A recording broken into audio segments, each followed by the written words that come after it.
Hey guys, it's Sam, and this is my spoiler-free review of A Song of Race and Ruin by Roseanne A. Brown. This is the first book in a YA fantasy duology, and it follows two different perspectives. One of Karina, who is the heir to the throne. She has a very tumultuous relationship with her mother because her father and her older sister, who was going to be the heir, were killed in a fire when Karina was a child, and she doesn't feel like she is prepared to rule eventually. Then we have Malik, and he's from another part of the world that's very much looked down on. People are very prejudiced against, and him and his two sisters are coming into the city right before this big event, Solstastia, which only happens every 50 years or so when a comet comes by, and that marks the coming of a new age in which people have to compete from the different, like, magical factions. I guess they're not quite magical, but they're like alignments in order to decide what the next era is going to be. So right now it's fire, it might be life, it might be water, it might be wind, whatever. So his family happens to be coming there during that time. And right before they get into the city, something happens that ends up making his younger sister, Nadia, get stolen away by a spirit. And Malik has to make a deal with that spirit in order to get her back. And that deal is to kill Karina. So to do that, he has to be a part of this like championship in order to get close enough to her. Meanwhile, Karina's mother dies very soon into the book,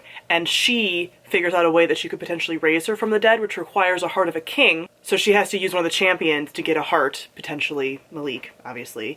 So basically these two main characters are thrown into situations themselves because of loved ones and things that make it so they have to kill each other, and they don't know they have to kill each other because they don't even know each other, and everything kind of goes from there until their paths eventually intersect. So this was my Bibliothecary pick for December. So every month my supporters in that community get to vote in a poll for a book that I will read and review every month, and this was December's pick. You'll also be getting January's pick this month. So if you're interested in becoming a part of my content in that way, as well as buddy reads, watch-alongs, audio reviews for every single book that I read that doesn't get a video, and a number of other things, go ahead and check out the community. It is linked on the screen. This does have a trigger warning for death of loved ones, self-harm, panic attacks, and possession. So as you can tell from my synopsis, this is a fairly complicated story and setup for everything. You get introduced to a lot very quickly and kind of all the dynamics going on. So first, let me talk about the world building. This is inspired by West African folklore and mythology, and that is very apparent in the world building completely. You really do get dropped into the world building.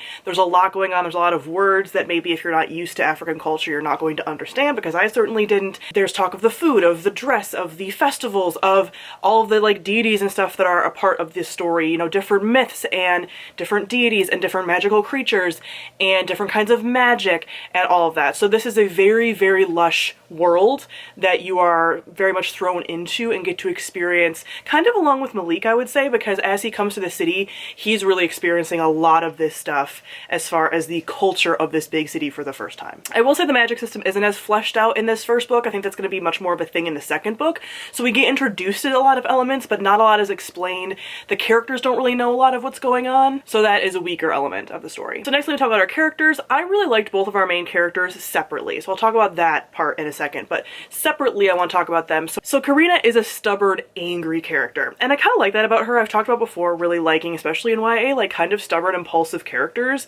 I don't dislike them. I know that they can be very unlikable for some people, but she made a lot of sense to me. She was very stubborn and also just angry. She had these moments of anger that I think were so justified for her, but she also had that element without feeling cruel, without feeling like she wasn't ultimately a kind person and looking out for her country and her loved ones as much as she could. Karina also does have migraines that are a pretty major part of the story, and that is something that sort of ties into the magic that I want to touch base on. So she does have this illness, these migraines, this disability, and that element sort of does have a magical cure situation kind of tied to it. I wouldn't say it's quite a magical cure like other books have done, but it's still a thing that I noticed that like, oh, this is going to somehow be tied to magic and might potentially go away.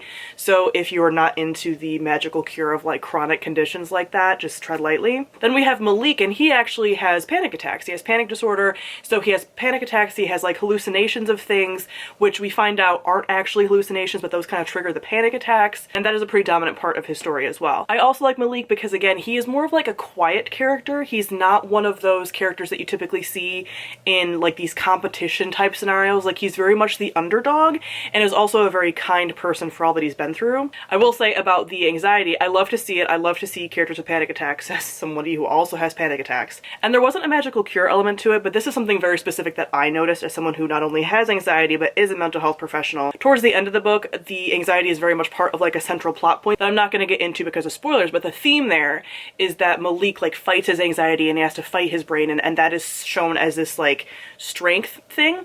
And I get that, and I get kind of as someone with anxiety kind of being like, ooh, my struggle with my anxiety is like a strength and whatever, and I get that, but it sort of sends this message of you need to struggle with your anxiety to overcome it, you need to fight your anxiety, and as someone who has it, has gone through treatment for it, and is a mental health professional that does treatment for it, the opposite is actually true. If you have panic attacks, you kind of have to like accept the panic attacks and not fight them and not run from them.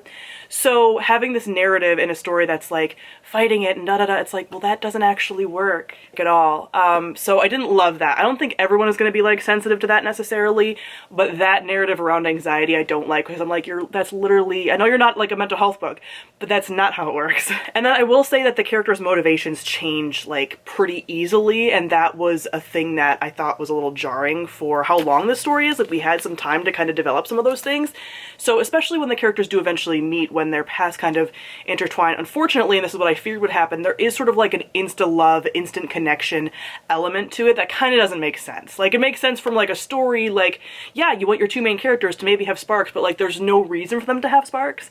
There's no reason for them to like start trusting each other beyond the fact that they have to like be thrown together because of this need to kill each other kind of thing that they both don't know about.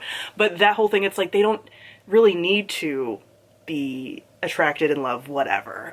So that was something that I think was really disappointing for me, because I'm like, the story could have been just as good, really, without that element. And maybe that element will be more needed in the second book, I don't know. But that didn't need to happen in my opinion. And as far as the side characters, there are a lot of them, and I think a couple of them are going to be much more prevalent in the second book. So we get introduced to a lot of them, and I don't really think a lot of them, or any of them really, got a chance to be fleshed out. They all felt like sort of background supporting characters for the main characters and just there to sort of motivate that plot, and they didn't really feel like they had their own personalities and things. I do hope that that changes for some of them in the second book, but again, they have some promise, but not enough shown of them. So lastly, we talk about the plot. I already mentioned a few kind of points about this, but I will say that I feel like the plot was like a little bit too meandering here.